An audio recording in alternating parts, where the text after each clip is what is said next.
Welcome to Santargoa Surplus. This is kind of a chat. I have range videos I need to do, and I have a bunch of stuff I need to deal with. You know, MOA target trees that I've got, and you know, I'm probably going to mention Kyle at some point because it's relevant at the time I'm filming this. Goblins 8, a video that I did, and if I can recover the data, I'll put it up. It's a couple weeks late. It's about the previous month, the early, about 3.5 weeks ago now, the in-range TV Q&A, where Carl basically went completely stupid. I hammered him a little bit on the video. If I get the data back, I'll post it. I think he took himself too seriously and way too far when it came to masks. You know, his whole condemnation of the sheepdog. He really doesn't like gun culture. He's a very elitist person, and I really don't appreciate it much, you know. And he should know better than to say the stuff that he said. He also completely blew off the Browning high power in the CZ82. Like, he got a question, what would you get if you had to use a CNR pistol to carry? Like Curio and Relic, and he's like, ooh, 1911. And I'm like, Browning high power? Like, what on earth made you ignore the Browning high power? Or the CZ82? Like, the CZ82 is a fairly modern pistol. It's a really good carry gun. It's like, he's like, 1911. I'm just like, 1911. Why 1911? Did he like get a brain transplant from Joe Biden? That was a pretty weird one. But there's a couple other things I talked about in that video. We'll see if the goblins let me have the data back. I've got this on the table. This is in progress. I'm waiting on parts for it, and that's the main thing. And I have to make a couple pieces. It's kind of an interesting project. So this is a Scorpion, CZ or VZ61 Scorpion. Right? We all know little 32 ACP, originally a machine pistol. This is, of course, semi-automatic, and actually the receiver is actually an import from Checkpoint, through Checkpoint Arms. And I've thought about getting some other parts and some 80% and some parts kits and doing some other work, but we'll see how this version of the project comes out first. It's kind of fun. It's kind of interesting to me. On the back, I've got a piece here. This is actually polymer. I can't find the guy who was making the aluminum ones anymore. It's got a rail on the top, a rail on the back, so that you can put a folding pistol brace on there. I think that's going to be really cool once I get a folding pistol brace in the emergency panic buy supplies situation. I've been waiting for 5 weeks for one. You know, if I got parts kits and stuff and I started messing with it, I'd probably re-weld different sight towers on and stuff. I will replace the charging buttons with some sort of HK style charging handle on the left side. Just make it a little bit easier. I would take the bolt out right now, but this optic comes forward, so you can't actually disassemble with the optic in place. You have to take it off. You know, I'll probably go ahead and just put like a 507C on here or something instead of the Crossfire, but for right now it gives me an idea of what I'm looking at. When I go to do the fore end, I'm going to have to make sure that the ability to do the disassembly is maintained. That's about it. Like, it's going to be a fun project. Actually, the grip, I'm going to definitely mess with the grip. I think I want to try to get an HK style grip worked in there. The way the grip mounts on these is specific to the machine pistol construction. So it has there's no functional reason for it in a semi-auto. What it is that the machine pistol delay mechanism, the bolt delay mechanism, runs in this tube, and then your grip goes on there, and then it screws on the bottom. And this is just threaded on. You can take it off. I'll replace it with something. I'll have to cut threads thread a piece, and then I can put a different grip module on there. Because it does nothing for you in semi-auto. There's nothing in it. It's hollow.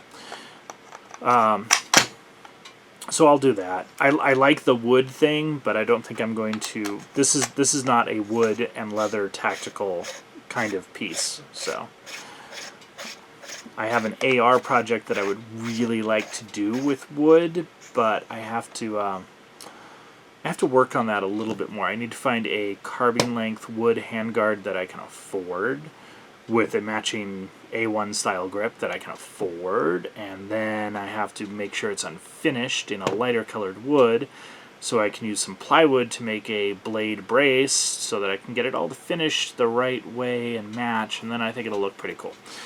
Probably do that one in 9mm actually.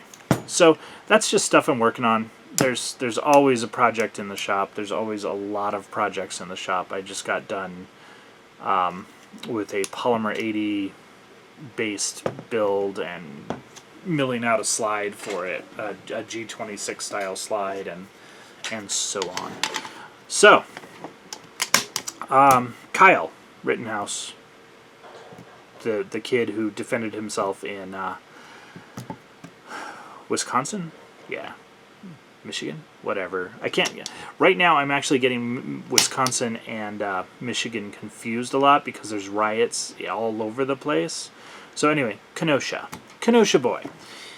I've watched the videos. I've seen what happened. I've seen the evidence of the violence that was advocated in advance by the people who, some of whom are now dead, who got shot. No real sympathy. I have a couple of things I would like to point out which have no real bearing on Kyle. I think Kyle did fine. I have no problems with any of his actions, and I have no patience for people who say that you're not supposed to go be an armed citizen because it makes you look bad to the gun grabbers.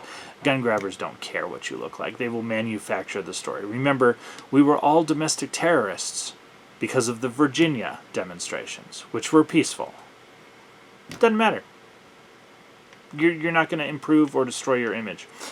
So, it's funny because all three of the people that were shot, two of whom are dead, the other one got his bicep removal, all three of them are convicted felons. The one who survived is probably the better one to have survived. He's merely convicted of robbery. First guy, headshot guy, convicted child sex crimes. Real piece of work. Domestic abuse history. This is a recurring thing. The chest shot guy was convicted for strangling and false imprisonment of his girlfriends. He's real piece of work. Now, the thing that I wanted to actually point out here, and this is not a political channel, but this is something that's happening, and I'm just going to talk about it. Every time you get one of these guys in the news, one of the BLM, Antifa, Marxist guys, every time he does something bad enough, like the guy who kicked in Portland, the Portland kicker, right? Every time you get someone actually arrested, so he gets arrested, his name comes out. Every time the name comes out for one of these BLM guys, he's a domestic abuser, like convicted domestic violence. It's literally, it's like they have a little sign that says, hours since last domestic violence, 0. They're all fucking domestic violence cases. And you gotta wonder. Just gonna leave that there, because you gotta kind of wonder. So, everyone has input on Kyle. I have a channel of 600 people, and no one cares what I think, but no problems. No problems at all. Someone had to step up, and bad things eventually will happen, and it's not, he wasn't aggressive. He didn't go cause bad things to happen.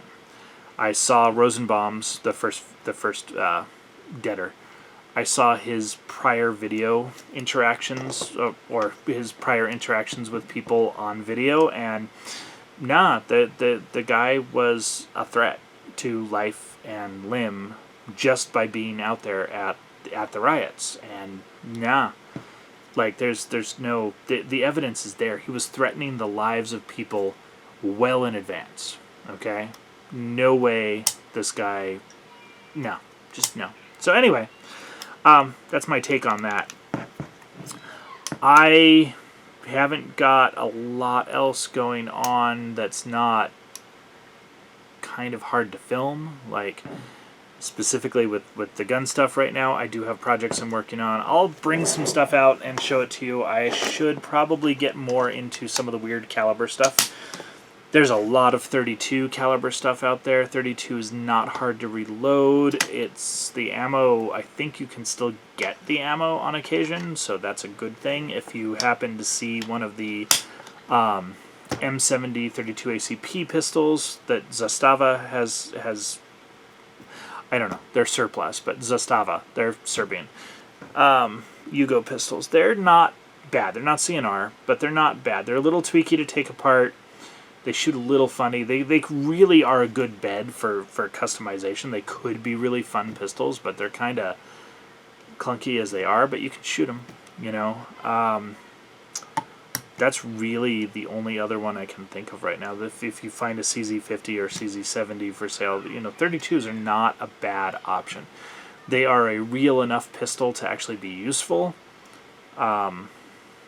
And the ammo is at least somewhat available. In terms of national availability, I don't have a whole lot to tell you other than that. You know, there's what's available is what's available. More SKS stuff. The SKS is sold out because Mr. Guns and Gear said, "Oh, hey, look, ammo's still available and surplus is still available." So they sold out, which is good. That's fine. You know, I'm glad. I was wondering if the SKS market was just going to kind of linger forever, but yeah, all the surplus is gone. So you're going to have to start hunting again for that. I have another channel. One of the reasons I'm not doing a whole lot of updates right now is I have another channel, and I left this till the very end when no one's listening. But I have another channel. It's called 23 Degrees Sideways. It's very hard to search because apparently there's music that involves this. 23 is a number that comes from an old book, science fiction novel. It's about, you know, Discordianism and stuff. And 23 Degrees Sideways, I look at things a little sideways. I tend to have a very odd perspective. I am not very good with rules and regulations, and that is my channel for exploring that. I would like to do more work with both channels. I feel like right now I need to keep them a little separated. I have to add prepper stuff into this channel just because of the nature of the world, and because I have a bunch of prepper content that I haven't been able to figure out how to work into a channel environment. So I think it's going to come into playlists on here. Whether or not I combine the channels or just have them as sister channels or whatever, I don't know. But if you're still here, go ahead and give 23 Degrees a shot, a subscribe. You don't have to really listen to it a whole lot, but I'd like to get over 26 subscribers at some point. You know, I don't have a voice to get that one out. There's nothing to search in that channel because it's all very sideways stuff. You know, I have a sideways view of homelessness. I have environmentalist views that are anti-global warming. So there's nothing to search. There's no way to find that channel. You know, this channel you probably found because you searched for SKS or CZ50 or something. So there's that. But there's no way to expose that channel. Gun Space is a much easier space to actually be in. That's all I've got for you right now. I will update you more later. I should have some more fun stuff to do. Well, maybe we'll do some reloading bench work and talk about reloading 9mm with red dot, which is an easily available powder. Other stuff like that. In the meantime, have a good one and go find some ammo.